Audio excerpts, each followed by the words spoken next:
Okay, today we're going to use a speed square to make our cuts with our circular saw a little bit better, a little more accurate. So first you're going to draw your line for your cut.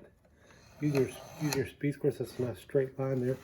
But then to increase accuracy, we're going to line the blade on the saw lip with that line.